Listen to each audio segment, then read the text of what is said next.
नमस्कार, आदाब, जय भीम, सत श्री अकाल। मैं हूँ माजिद सिद्दीकी और आप देख रहे हैं फोकस हिंदुस्तान न्यूज़ चैनल। आज की ख़ास खबरें सब्सक्राइब करें, लाइक करें, शेयर करें। फिर आऊँगा एक ताज़ा खबर को लेकर माजिद सिद्दीकी।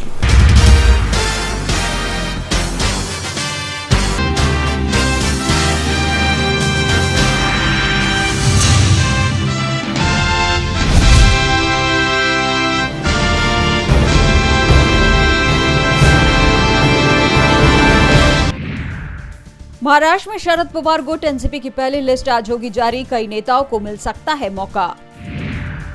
सुपुर्दे खाक से पहले मुख्तार अंसारी का जनाजा तैयार। भतीजे ने कहा सभी को उन्हें देखने का मौका मिलेगा। लोकसभा चुनाव को लेकर पसीना बहाएंगे पीएम मोदी। पीएम मोदी मेरठ में बीजेपी उम्मीदवार अरुण गोविल के लिए करेंगे प्रचार। आज हाथरस आएंगे सीएम योगी आदित्यनाथ। बीजेपी के प्रबुद्ध सम्मेलन में लेंगे भाग। जनसभा को भी करेंगे संबोधित। लोकसभा चुनाव को लेकर जम्मू संसदीय सीट के लिए जुगल किशोर आज भरेंगे पर्चा। अनुराग ठाकुर भी रहेंगे साथ। जम्मू कश्मीर पर बीजेपी की नजर। आज पार्टी ने बुलाई बैठक। चुनाव की रणनीति पर होगी चर्चा। लोकसभा चुनाव के पहले चरण के लिए नामांकन वापसी का आज आखिरी दिन। 19 अप्रैल को होगा पहले चरण का मतदान। बीजेपी ने सिद्धारमैया के बेटे यतीन्द्र के खिलाफ चुनाव आयोग में कराई शिकायत दर्ज। पीएम मोदी पर आपत्तिजनक टिप्पणी करने का लगाया आरोप।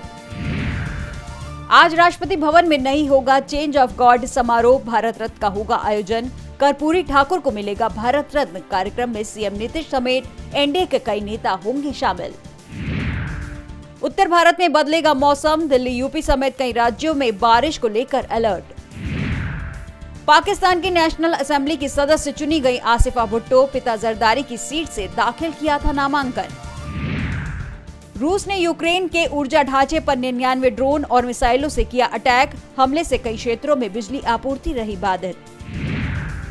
कनाडा के हिंदुओं ने ट्रूडो को पत्र लिखकर जताई चिंता। बोले यहां सुरक्षित महसूस नहीं करते। आतंकवाद पर भी दी नसीहत। इजराइल ने सीरिया, लेबनान में किए सबसे बड़े हवाई हमले। 36 सैन्य कर्मियों की मौत।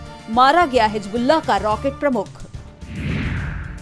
पाकिस्तान को भारी पड़ रही चीन की दोस्ती। 2 और परियोजनाओं से खींचा हाथ। गैस आधारित इकोनॉमी की ओर बढ़ने का एजेंडा तैयार। पेट्रोलियम मंत्रालय तैयार कर रहा है अगले 5 वर्षों का रोड मैप। तेजी से सुधर रही बैंकों की एसेट क्वालिटी। अगले वित्त वर्ष में घटकर 2.1% तक आ सकता है ग्रॉस एनपीए। मझोली और छोटी कंपनियों के निवेशकों की बल्ले बल्ले। 2023-24 में शेयरों ने दिया 62% रिटर्न। केंद्रीय कर्मचारियों की मनेगी दिवाली। 4% डीए हाइक के बाद एक और गुड न्यूज का इंतजार। हाउस रेंट अलाउंस और एचआरए भी मिलेगा। अपराध की दुनिया का बड़ा नाम कहा जाने वाला मुख्तार बीती गुरुवार रात हमेशा के लिए शांत हो गया। दिल का दौरा पड़ने से उसकी मौत हो गई। हालांकि उसके करीबियों का कहना था कि उसे धीमा जहर यानी स्लो पॉइजन दिया गया है, लेकिन पोस्टमार्टम रिपोर्ट में इन सभी अटकलों पर विराम लग गया।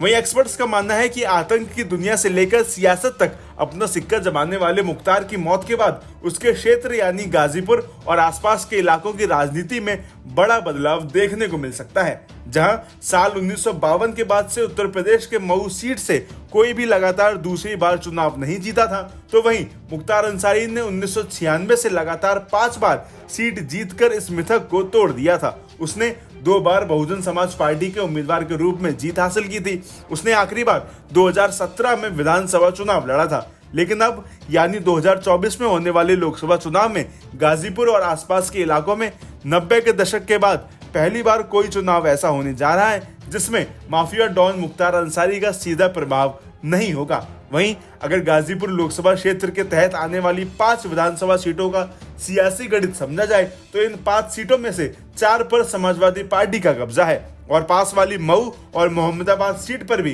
करीब करीब वही हाल है। असल में मऊ विधानसभा सीट घोसी लोकसभा क्षेत्र का हिस्सा है, जहां से मुख्तार का बेटा अब्बास अंसारी विधायक है। ऐसे ही बलिया लोकसभा क्षेत्र में आने वाली मोहम्मदाबाद सीट पर समाजवादी पार्टी का विधायक सुहैब अंसारी भी मुख्तार अंसारी का भतीजा है। बीते 5 साल में इस क्षेत्र में इतना ही राजनीतिक बदलाव हुआ है कि इस बार सपा और बसपा अलग अलग चुनाव लड़ रहे हैं और एसबीएसपी नेता ओम प्रकाश राजभर बीजेपी के साथ एनडीए में आ गए हैं। खास बात यह भी है कि जिन सीटों पर मुख्तार अंसारी का प्रभाव माना जाता रहा है उन इलाकों में ओम प्रकाश राजभर का अच्छा खासा वोट बैंक है, जिसका फायदा इस बार बीजेपी को मिल सकता है। ऐसे में अब देखना दिलचस्प होगा कि आने वाले लोकसभा चुनाव में क्या होता है।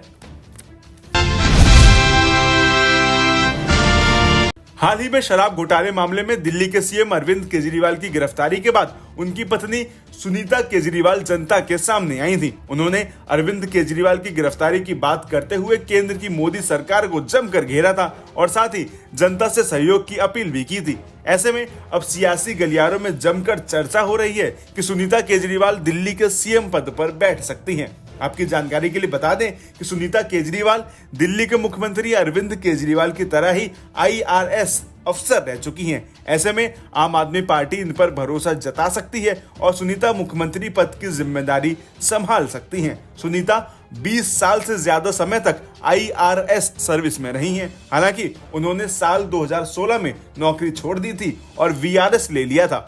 सुनीता 1993 बैच की आईएएस अफसर हैं। सुनीता और अरविंद केजरीवाल की मुलाकात भोपाल में ऑफिसर्स ट्रेनिंग प्रोग्राम के दौरान हुई थी। हालांकि सुनीता सीएम बनती है या नहीं ये तो समय के साथ ही पता चलेगा, लेकिन उससे पहले आइए जानते हैं कि सुनीता केजरीवाल कितनी संपत्ति की मालकिन है। अरविंद केजरीवाल के साल 2020 के चुनावी हलफनामे के मुताबिक सुनीता केजरीवाल के पास 320 ग्राम सोने की ज्वेलरी है, जिसकी मौजूदा कीमत 22 लाख रुपए से ज्यादा की होगी। इसके अलावा 1 किलो चांदी भी है, जिसकी कीमत मौजूदा समय में 75,000 रुपए के आसपास होगी।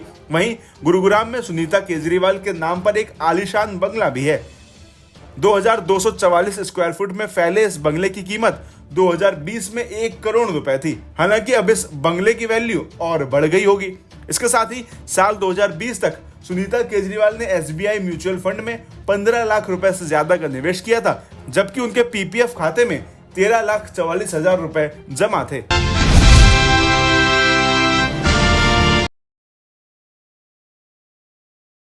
शुक्रवार देर रात कांग्रेस ने लोकसभा चुनावों के लिए पार्टी उम्मीदवारों की 9वीं सूची जारी कर दी है। इस सूची में कांग्रेस ने 2 राज्यों से 5 उम्मीदवारों के नाम की घोषणा की है। इसमें राजस्थान में 2 और कर्नाटक की 3 सीटों पर उम्मीदवारों का ऐलान किया है। इस सूची में राजस्थान में बड़ी उलटफेर सामने आई है। पार्टी ने 2 सीटों पर उम्मीदवार बदले हैं। लोकसभा चुनाव की अपनी तैयारी मजबूत करते हुए कांग्रेस ने राजसमंद से दामोदर गुर्जर को टिकट दिया है, जो पहले भीलवाड़ा से चुनाव लड़ रहे थे। तो वहीं भीलवाड़ा से पार्टी ने सीपी जोशी को उतारा है और कर्नाटक में बेल्लारी से ई तुकाराम, चामराजनगर से सुनील बोस, चिकबल्लापुर से रक्षार मैया को टिकट दी है। आपको बता दें कि कर्नाटक की इन सीटों पर बीजेपी ने पहले ही उम्मीदवारों की घोषणा कर दी है, यानी अब जनता के सामने दोनों ही पार्टियों ने अपने पत्ते खोल दिए हैं। अब तक कांग्रेस ने 212 प्रत्याशी घोषित कर चुकी है। वहीं बीते दिन ही बिहार में इंडिया गठबंधन में सीटों का बंटवारा हुआ है और अब कयास लगाए जा रहे हैं कि पार्टी जल्दी ही बिहार की सीटों पर भी उम्मीदवारों का ऐलान कर देगी,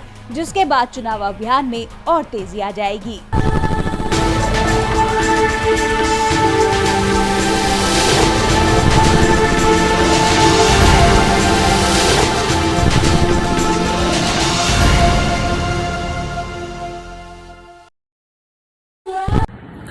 दोस्तों आज मैं आपको बताने वाला हूं कि अगर आपकी बॉडी में मैग्नीशियम की डेफिशिएंसी हो जाए तो आपको क्या क्या प्रॉब्लम हो सकती है। सबसे पहले इंसोमेनिया, नींद ना आना, स्लीपिंग डिसऑर्डर, इंसान सारी रात करवटें बदलता है, नींद नहीं आती, स्ट्रेस लेवल, एंजाइटी बढ़ जाती है इससे, क्योंकि कोर्टिसोल हार्मोन को रोकने में मदद करता है। और अगर आपकी बॉडी में मैग्नीशियम नहीं है तो कोर्टिसोल बढ़ जाता है, जिसकी वजह से स्ट्रेस और एंजाइटी हो जाती है।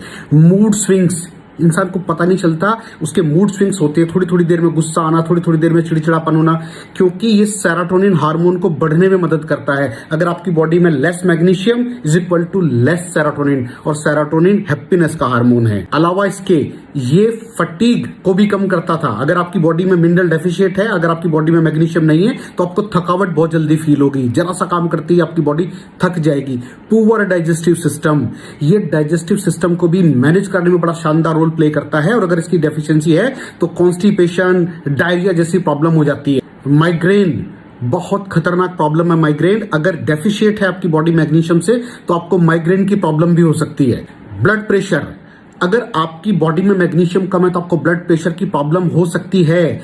इरेगुलर हार्ट बीट, ये हार्ट बीट का बढ़ जाना, कम हो जाना, बढ़ जाना, कम हो जाना, मैग्नीशियम डेफिशिएट होने की निशानी है।